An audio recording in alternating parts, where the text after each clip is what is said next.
Detroit and New Orleans is the Monday night game for NFL Week 15, and we will analyze this with the best in the business, Joe Duffy from OffshoreInsiders.com. I'm Peter Loshak. You're watching SBR Videos. Joe Duffy, both these teams were involved in big, sharp plays last week. The Sharps were all over Detroit, over the Rams, and of course they got burned. And the Sharps were also all over Tampa Bay, fading New Orleans last week, and they got burned on that one as well. So two big losses for the Sharps last week in games involving these teams. And now on Monday night, New Orleans a 3-point home favorite. The total's 50 and a half or 51. And the Lions, I don't know, man, there's just something wrong with this team, right? They should be passing a lot more than they are, and they're not doing it. Their game plan seemed like it was bad last week. They weren't targeting Calvin Johnson. Their running game isn't really doing that well. They did have a run of ATS wins a bunch of weeks ago, but they just feel like an unreliable team. And New Orleans feels like they do have some fight to them, right? They had they had probably their best defensive performance of the season last week, and Drew Brees, not in his prime, but had a good game last week. And just based on how the teams have been playing, just the mental sort of feel that you get from both of them, I guess I'd lean New Orleans -3, but Detroit is definitely one of those expect the unexpected teams, so I'm not sure how much I'd be loving that. Interesting situation on Monday night. Joe Duffy, what's your take on this game? Yeah, I'm just telling you, Matt Stafford, he might be wearing another uniform in the future. Whatever team he plays for is always going to be one of those predictably unpredictable teams. I said the same thing about Jay Cutler, and that's true. Phillip Rivers, another one of these guys. Detroit's always going to be erratic as long as Matt Stafford is their quarterback.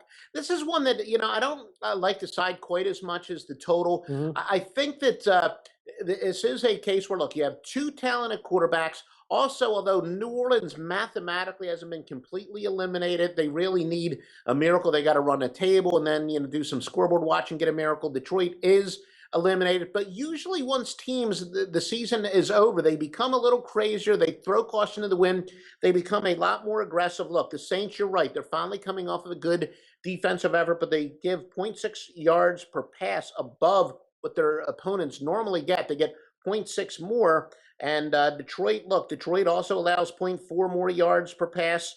But the Saints, the Saints get 0.6 more than their opponents normally allow, but they allow 1.2 more. So their defense is even worse.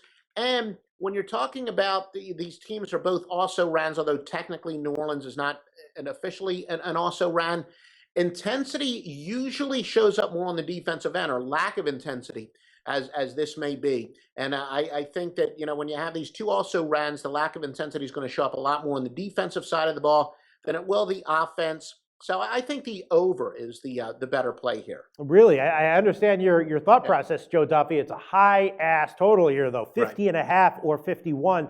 And in light of how Detroit has been recently, they're just not really, they're either like not quite getting it done in their passing game or running a lot. I'm just not sure that I see them having a strong offensive performance, for 4 quarters. Maybe I'd be liking it more if it were like, in the like 46, 47 point range. 50 and a half or 51 is a high total, right, Joe? Yeah, but that's the magic of Matt Stafford, or at least from a handicapping standpoint. As soon as he's slumping, and as soon as people say, what the heck's going on, that's when he tends to explode. And this is an opportunity. I mean, this is a perfect chance for him to come out of a slump and just to have one of his biggest games of the year. And he has the arm. He's got the physical tools to do that. Now, at the same time, you're right, because of the high total, whether or not this is going to be a premium play, let me do a teeny weeny bit more research for sure and test a couple other metrics that come in later in the week for me. But I still think the over is a pretty high percentage play. All right, 50 and a half is the total right now. Do you want to give that officially in this video, Joe? We'll give it officially for the purposes of this video. All right. Tough game on Monday night from a handicapping perspective. Thanks for your thoughts, Joe. But at your website, I know you have a lot of plays that you're feeling strongly about, including a game of the year in the NFL, right, Joe?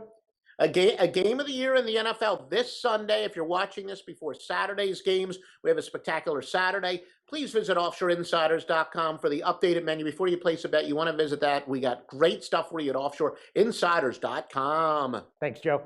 Thank you, Peter.